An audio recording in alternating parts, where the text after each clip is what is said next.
कृष्ण का जीवन इतना दुखमय क्यों था? जो भगवान पूरे संसार को सुख देते हैं, उनका जीवन इतना दुखमय क्यों था? आइए आज जानते हैं श्री कृष्ण के जीवन का वह सत्य जो अक्सर कोई नहीं बताता। ये प्रश्न सदियों से मन को उद्वेलित करता रहा है। जो स्वयं ईश्वर माने जाते हैं, पूर्ण, सर्वशक्तिमान, करुणामय, उनका जीवन पीड़ा, वियोग, संघर्ष और अपमान से भरा क्यों दिखाई देता है? क्या ये विरोधाभास है या इसके पीछे कोई गहरा आध्यात्मिक अर्थ छिपा है? कृष्ण का जीवन केवल घटनाओं की श्रृंखला नहीं, बल्कि मनुष्य और ईश्वर के रिश्ते का एक महान दर्शन है। आइए इस कथा को विस्तार से समझते हैं। 1. श्रीमद् भगवद गीता में कृष्ण स्वयं कहते हैं, यदा यदा हि धर्मस्य ग्लानिर्भवति भारत, अर्थात जब जब धर्म की हानि और अधर्म की वृद्धि होती है, तब तब मैं अवतार लेता हूँ। कृष्ण का अवतार सुख भोगने के लिए नहीं, बल्कि धर्म की पुनर्स्थापना के लिए हुआ।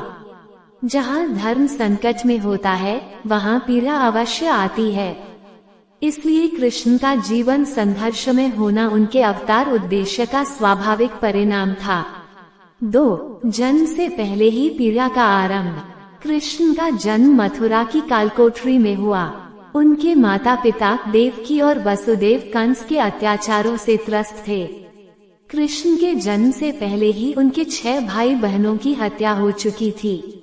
ये कैसा ईश्वर है जो जन्म लेते ही माता की गोद नहीं, कारागार की अंधेरी कोठरी पाता है? ये संकेत था कि कृष्ण का जीवन सामान्य नहीं होगा। वे जन्म से ही अन्याय के विरुद्ध खड़े होने वाले थे। 3. बाल्यकाल में प्रेम के बीच भय। वृंदावन में कृष्ण का बचपन आनंद और प्रेम से भरा दिखता है। माखन चोरी, गोपियों का स्नेह, यशोदा की ममता, परंतु इसके पीछे छिपा भय कोई नहीं देखता। पूतना, शकटासुर, तृणावर्त, अघासुर, एक के बाद एक राक्षस बालक कृष्ण को मारने आते रहे। एक शिशु पर इतने प्राणघातक आक्रमण, यह क्या कम दुख था? कृष्ण का बचपन हमें सिखाता है कि सच्चा आनंद डर से भागकर नहीं, उसे जीतकर आता है। 4. माता पिता से वियोग। कृष्ण को जन्म देने वाली देवकी और पालन करने वाली यशोदा, दोनों का प्रेम उन्हें पूरा नहीं मिल सका। मथुरा में जन्म, वृंदावन में पालन और जीवन भर ये दूरी बनी रही। देवकी का हृदय अपने पुत्र को तरसता रहा और कृष्ण जानते हुए भी मां का आंचल नहीं उड़ सके। यह वियोग ईश्वर के जीवन में भी उतना ही तीखा था जितना मनुष्य के। 5. कंस वध, कर्तव्य का बोझ। कंस का वध करना कृष्ण का धर्म था, पर वह उनका मामा भी था। धर्म और रक्त संबंध के बीच खड़े होकर निर्णय लेना, ये भीतर से तोड़ देता है। कृष्ण ने कभी अपने दुख का प्रदर्शन नहीं किया, पर कर्तव्य का ये बोझ उनके हृदय पर अवश्य पड़ा।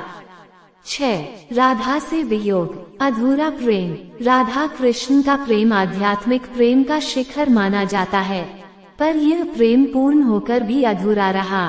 कृष्ण को वृंदावन छोड़ना पड़ा। राधा वहीं रही, स्मृतियों, प्रतीक्षा और मौन के साथ। कृष्ण जानते थे कि उनका जाना राधा के लिए पीड़ा है, फिर भी धर्म ने उन्हें बांध रखा था। यह वियोग बताता है कि सच्चा प्रेम अधिकार नहीं, त्याग मांगता है। 7. द्वारका का वैभव और अकेलापन। द्वारका का राजा होने पर कृष्ण के पास सब कुछ था, सत्ता, ऐश्वर्य, सम्मान, परंतु भीतर से वे अकेले थे। हर दिन निर्णय, हर दिन युद्ध, हर दिन राजनीति। कृष्ण कभी अपने लिए नहीं जिए। राजा होकर भी वे स्वयं के नहीं थे। 8. महाभारत, अपनों का विनाश। महाभारत कृष्ण के जीवन का सबसे दुखद अध्याय है। उन्होंने युद्ध रोका भी, समझाया भी, पर अंततः विनाश हुआ। अपने ही कुल का नाश, मित्रों की मृत्यु, रिश्तों का टूटना कृष्ण सब देखते रहे। वे सारथी थे, पर युद्ध की हर चोट उनके मन पर पड़ी। 9. गांधारी का शाप। युद्ध के बाद गांधारी का विलाप और शाप। जिस प्रकार मेरा कुल नष्ट हुआ, वैसे ही तुम्हारा भी होगा। कृष्ण जानते थे कि यह शाप भी धर्म चक्र का ही भाग है। उन्होंने इसे स्वीकार किया क्योंकि वे भाग्य से नहीं धर्म से बंधे थे। 10. यदुवंश का नाश। सबसे बड़ा दुख अपने ही वंश का विनाश।